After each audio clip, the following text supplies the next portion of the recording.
Hi there, this is Blake from Transcona Trailer Sales, and today we're going to be doing a walkthrough on your 2024 Wildwood Grand Lodge 42DL. So starting at the very back here, we've got cable satellite hookup for your TV. So one's going to be cable and one will be satellite. Moving on to the left here, we've got your 50 amp power service at the back. So how the cord works is there is a metal strip there, and that'll connect with the metal strip on your unit. So if you push that in all the way and then you do a little quarter turn, it'll lock it in, and then you have the threaded collar, and that'll make it even more secure so it doesn't pull out of the wall. Moving down, we've got your stabilizer jacks. These are on all four corners of the unit, so you can run that drive nut up or down to stabilize the unit, and that'll get rid of some of the bounce in it. Moving forward here, this is your exhaust for your cooktop in the unit. So you just want to make sure that that flap is opened up. It will be closed during transit just so there's no dust that gets in the unit. But you can open that up and that'll exhaust all the fumes from inside. Moving down here, we've got all your sewer dumps. So the one we'll start at the back here with, this is your galley. So this is for the kitchen sink. You can plumb to that if you're at a seasonal site, and then the cap will just come off with a simple quarter turn. Sometimes they're on there a little bit tight, but the hose will connect the same way where the ears just go on it. And then you can leave it closed, and when you're ready to dump it, when the tank is full, you just pull that valve open and that will then dump the tank. Moving down here, this will be for your bathroom. So again, gray is going to be the sink from the bathroom and black will be the toilet. So what you're going to want to do is dump your black first and then your gray after. That way it'll just wash out the system with the gray, which is going to be a little bit cleaner than your black. Here's one of the other stabilizer jacks. And then this is the drain for your fresh water tank, so you can open that to drain the tank. And then this is for your washing machine. If you ever do decide to go with a washing machine, that's where you would plumb to get rid of the water. You do want to make sure that that's open at all times if you are running the washing machine, just because there's no valve on it and there's no tank. It's just a direct discharge. Moving up here, this is your exhaust for your furnace. So if you are ever running the furnace, you want to make sure nothing is draped over that because it will get hot. And it could cause a fire, so just be sure that nothing's over that if it's running. Here we've got your freshwater drain, or sorry, your freshwater fill. So if you're filling your freshwater tank, you would simply open this up and fill that. This is your city water connection, so this is where you'll plug a hose in. This will directly pressurize all the lines in the unit. And this unit is equipped with a tankless hot water system. So there's no tank on this one. Basically, the only thing to take note of here is that there's an on-off switch. You can basically just leave that on at all times because it is controlled from the inside. If you turn this off, the screen inside won't work. We'll take a look at that in just a moment here. Moving on over, we've got a black tank flush. So if you notice that your monitor panel is reading 1/3 or 2/3 full when you know that it's empty, it's probably because there's just a little bit of buildup on the probes. So you can simply put a hose in there, open that black valve that we took a look at a minute ago, and that'll flush out the whole system. And moving up here, we've got an outdoor shower. I'll just grab the key to open that up. So basically all it is you got a hose that extends about 5 feet, hot and cold. So you can wash off the dog, or you can rinse off outside of the unit. Line that up. And then you've got a couple keys that'll come with your unit. The one that says CH751 will open that along with the compartments here. So little quarter turn will open up your compartment and it just magnetizes it to the top there. And then you've got storage. This storage is also accessible from underneath the bed. And then you've got a couple of things in here, such as the crank for your stabilizer jacks, your sewer hose, and then your fresh water hose as well. So at the front of the unit here, we've got your coupler and everything to hook up if you're at a seasonal. You won't have to worry too much about that. Stabilizer jack, so up or down, one way's up, one way's down, pretty self-explanatory. Now this is going to be your propane, which is 2 30-pound tanks. You can access them just by unthreading these little knobs and flicking them out of the way. For the purpose of the video, I'll take it all the way off and show you how that works. So it'll just slide off. And then these are going to be your tanks, and then this is your regulator. So whatever way, there's a little, I'll just flip this over to show you. Whatever way this arrow is pointing, that's what tank it's going to be drawing off. You can see how it's green. I'll just open that one up. You see how it's green? That means that there is indeed propane going to that. If your tank runs out, that'll turn red, and then you can just flip it over to draw from the other tank.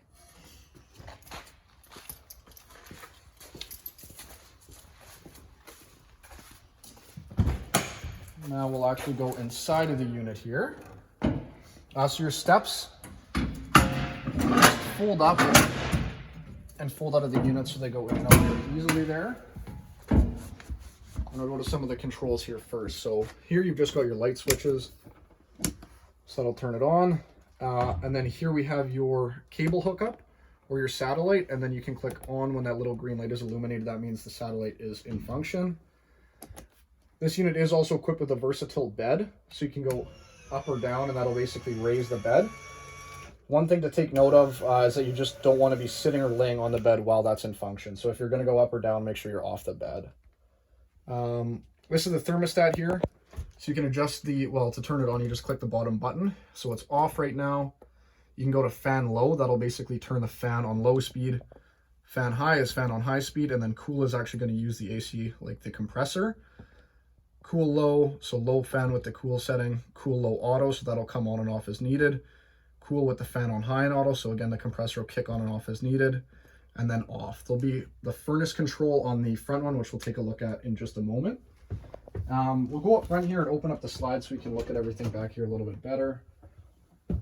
So just coming through the door here, I'm just going to open up the slides, turn on the lights here. So your slide out switch is just on your monitor panel here, so they slide in and out. They are all three controlled by this switch. So you can just simply hold this switch until they're all the way out. You'll hear the motor whine a little bit. And that'll let you know that they're all the way out. Your lights will also probably dim a little bit just from the power usage from this. So while that's going out, I should also be able to show you the monitor panel here. So if you hold the monitor panel, it'll show you, first of all, is the battery. So the battery in this is full right now, we're plugged in. Fresh tank is empty. First black tank is empty. Second black tank empty. Your gray tank empty. And then your galley, which is your kitchen sink, is empty. So the slide should be out in any second now. So you can just hear that bit of the whine from the motor, and that's how you know it's out. We'll go back to the unit here. I'll show you a couple more things in the bedroom quickly now that we have access to that. Also underneath your bed, you'll have a little bit of storage, and again, that accesses the front compartment there. Now, moving in here, this is your hookup for your washing machine if you ever do decide to go with that. And then if you pull this drawer all the way off, that gives you access for winterizing. That'll give you access to the bypass for the hot water tank, along with the water pump. It's just behind that drawer. And then here you've got closet space and space for washer dryer in there. Now we'll take a look down here. This is going to be your converter, fuses, and breakers. So if you ever blow a breaker, it'll sit directly in the middle. So what you want to do is just flick it off and then back on. All your fuses are here, and there's little red LED lights. If you ever blow a fuse, it'll indicate which one that is. You can also see that through the little viewing panel there. And then you've got a GFI protected outlet beside the bed along with USB charging. Now moving up to the loft, light switch here, that'll just turn on the light for the hallway area. Now up in the loft, again, you've got one light switch for either one. So that'll turn on the lights. There are also push buttons on the light if you want to control them individually. Other than that, there's just USB charging and GFI protected outlets on either side of these. You do also have the fire exit window, so in an emergency, if you need to get out, you essentially lift this and push the window out, and it'll open up all the way. And then to take the screen off, there's just a little red tab there. You just pull directly on that and the screen will come right off. We'll go back downstairs here. I'll show you the central vac and how that works. So it's just at the foot of the stairs here. So you can sweep directly into this, and you would just click on that. It'll sweep right into it. You are also able to attach the hose so you can vacuum around the unit, and then when you're ready to empty it, you just put your finger in here and you can empty it, take the bag out, replace it with a new one. We'll go with the awning. So we'll put the awning out. There's an extend and retract here. So I'll just click extend. The awning, of course, is electric, so it'll work its way out. The way that you know the awning is all the way out is there's going to be a black flap that comes down. You can also see the black roller tube on the end of it. So I don't know if I'm able to extend it all the way, but I'll go as far as I can before it touches our curtain there. So it looks like that's about as far as I can go, but I will show you. If you want to adjust the pitch on the awning to let rain run off it or to give yourself more shade, all you would do is grab right there and pull directly down, and that'll change the pitch of the awning. But only thing you want to make sure of is that that is back straight before you run the awning back in. So bringing the awning back in is exactly the same procedure. You just hold retract. The awning will work its way back in. Takes a minute, but then those arms will go flat against the trailer. Also, this is a very big awning on this unit, so if there's a little bit of wind, or quite a lot of wind, you're going to want to keep it in, because it will catch quite a bit of air, and it is possible for it to rip off the unit if you're not paying attention.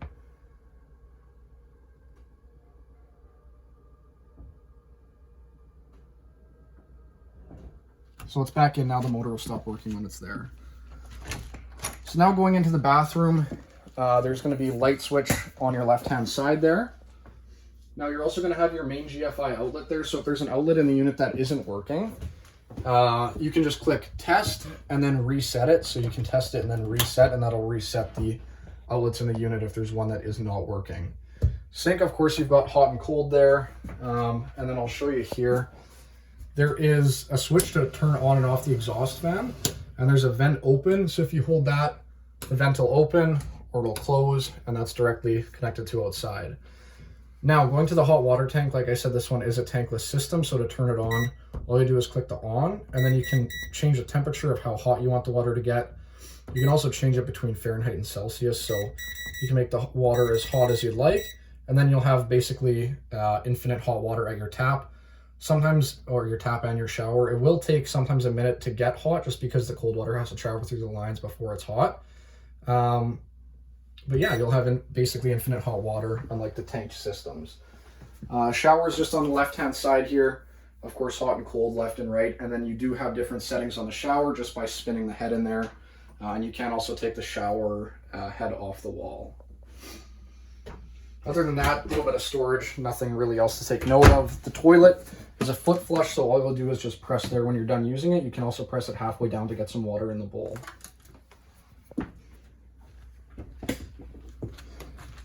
Now these are going to be your main light switches. So one's accent lighting, and then one is going to be your hanging lights there. This is going to be a switch to turn your fan on. So that'll start the fan going, and then if you pull that string, that'll just change the speed of the fan. So I believe right now it's on its highest speed. You can pull it to adjust that. We'll go to the thermostat here. It works the exact same way as the one in the back did. So fan low, fan high, cool low, auto, but this one will also have heat. So if you leave it on heat, the furnace will turn on, which runs off propane, of course.